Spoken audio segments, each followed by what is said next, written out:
अस्सलाम वालेकुम। अगर किसी बच्चे को मिर्गी के दौरे पड़ते हैं तो क्या वो नॉर्मल तरीके से बोलना सीखना और ग्रो कर सकता है? क्या सीजर्स यानी जो उसको झटके लगते हैं वो उसके डेवलपमेंट पर भी कोई इफेक्ट करेगा या नहीं? आज इस कंफ्यूजन को बड़े ही सिंपल अंदाज में क्लियर करेंगे। सबसे पहले कि एपिलेप्सी मिर्गी क्या है? मिर्गी या एपिलेप्सी एक ऐसी ब्रेन कंडीशन है जिसमें ब्रेन को सीजर्स होते हैं यानी कि झटके लगते हैं और सिर्फ ये झटके लगने से ही ये कंडीशन जाहिर नहीं होती।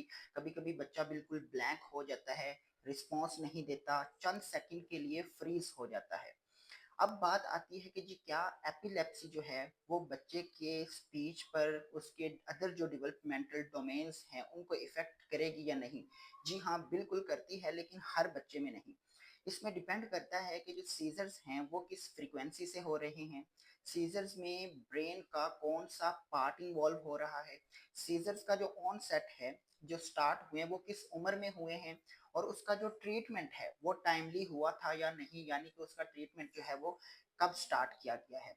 लेकिन क्लिनिकली हम देखते हैं कि जो एपिलेप्सी वाले मिर्गी के दौरे जिन बच्चों को पड़ते हैं उन बच्चों में स्पीच के problem, speech difficulties, learning difficulties, attention problems और इसके साथ साथ बिहेवियरल इश्यूज जो हैं वो नजर आते हैं। लेकिन हर बच्चे में ऐसा नहीं होता। जिन बच्चों में ये हो रहा है उनमें तीन मेन वजूहात होती हैं। क्योंकि जो ब्रेन है एपिलेप्सी वाले बच्चों का वो ऑलरेडी सेंसिटिव होता है ड्यू टू सीजर्स। ब्रेन के जिस हिस्से से सीजर्स हो रहे हैं वही डेवलपमेंट को इफेक्ट कर रहा होता है। इसके साथ कुछ एंटी एपिलेप्टिक मेडिसिन दे रहे होते हैं डॉक्टर्स बच्चों को, एपिलेप्सी वालों को, जो कि ब्रेन की एक्टिविटी को स्लो कर देती हैं।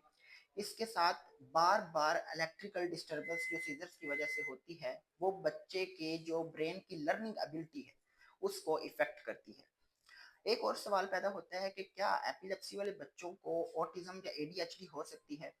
जी हाँ, इन केस कि वो बच्चा स्पीच में बिहेवियर इशू आ रहे हैं, उसका रिस्पॉन्स टू नेम, उसका आई कॉन्टेक्ट, इमिटेशन, ये सारी जो डोमेन्स हैं वो लैक कर रही हैं अपनी एज से, तो उस बच्चे को ऑटिज्म या एडीएचडी भी एपिलेप्सी के साथ हो सकती है। तो अगर आपके आसपास कोई ऐसा बच्चा है जिसको मिर्गी के दौरे पड़ते हैं, एपिलेप्सी का वो पेशेंट है, लेकिन साथ साथ उसको ये डेवलपमेंटल इश्यूज भी आ रहे हैं, तो सिर्फ मेडिसन जो है वो काफी नहीं है, उसकी डेवलपमेंटल इवेल्युएशन भी लाजमी करवाएं, उसकी प्रॉपर असेसमेंट्स और थेरेपीज जो हैं वो लाजमी करवाएं। Thank you.